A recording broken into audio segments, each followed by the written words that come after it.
Then what is the fate of the Southeast in 2027 and what are their chances? Our faith is that we're praying God to be alive. We never had anything since 1970. Apart from the little effort Alex Ekweme made and was able, under NPN, to be chairman. Vice President of Nigeria. I'd always said that each time I'm asked that question, I only give one answer. We don't need to be president of Nigeria or anything to develop the Southeast. All we need is for our 5 governors to be indigenous of Southeast, to have the interests of our people at heart, coordinate their efforts. Our place will be as good as Taiwan or Japan. We don't need Abuja or Lagos to do it. Because if you go to Lagos, 80% of developments they are up from people. It was done with from people from our region. Even in most parts of the north, the same thing. So we can afford to put our house in order and then develop our place. If we can do it for other people, we can do it for ourselves too. And it is circumstances like this that push people to start thinking home. Knowing fully well that if you don't develop your place, how can you claim leadership?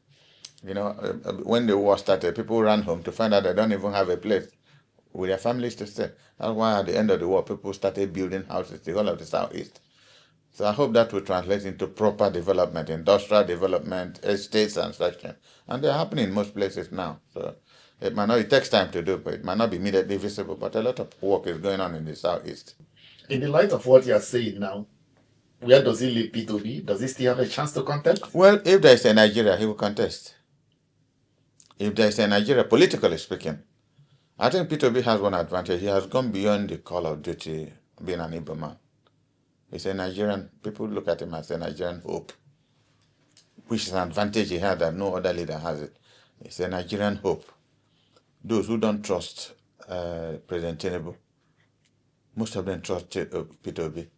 They believe he can make a change. Again, that is, thank God you use the word trust. That is where trust becomes valuable, becomes something you can look forward to. Most Nigerians who have lost faith in the political process pray and hope that Peter will emerge to become the future of this country. That is genuine trust. If somebody can lay his future, himself, his family, and give it to one man, that's a lot of trust. And I believe that he cannot abuse it. He will not disappoint if God gives him the opportunity to be president of this country, if there is still a country. Why do you say there's still a country? Yes, you can remain in a place without it, and it's not a country. Once you balkanize a place, it's not a country. Because I don't know what is coming up from the north. A lot of meetings are holding on in different parts of the north. Nobody knows what is going to come up. So we're in a dilemma. The dilemma is the kind of situation that happened in the morning. You hear Ojukwu make a big speech. In the evening, Gowon replies him. And we continued this for about 2.5 months I think it was up to 2 years from the coup of 66. A few months, and then the civil war started. To the ordinary person on the street, you'll be excited. Ojukwu is going to speak in the evening. He speaks very well. You listen. The next morning, go on with this, I will crush this, I will do this. We didn't know crushing meant that people would die. Until the civil war started, and people started dying. And we saw the meaning of speaking English in the morning. So again, you can see the trouble rearing its head again. There's crisis in the politics.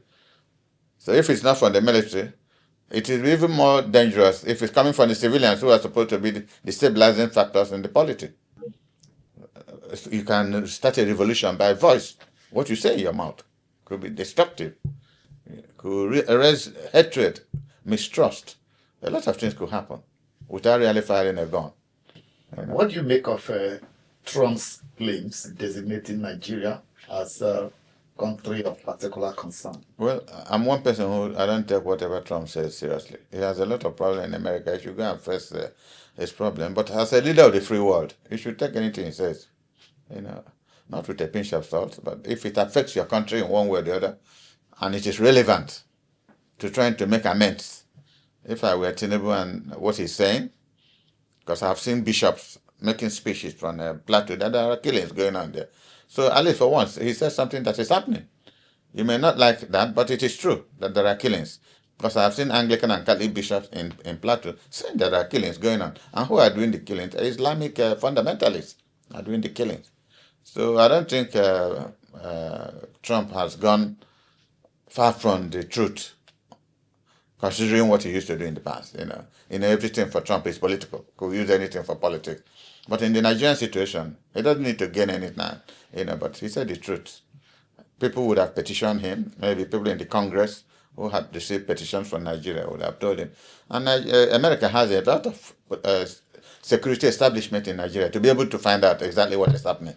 So he's not talking out of beer parlor speech.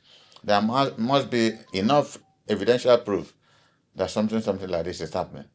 And he said that. And you can see our government struggling to explain.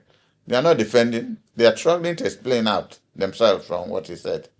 And it's not been successful. They have done it very poorly.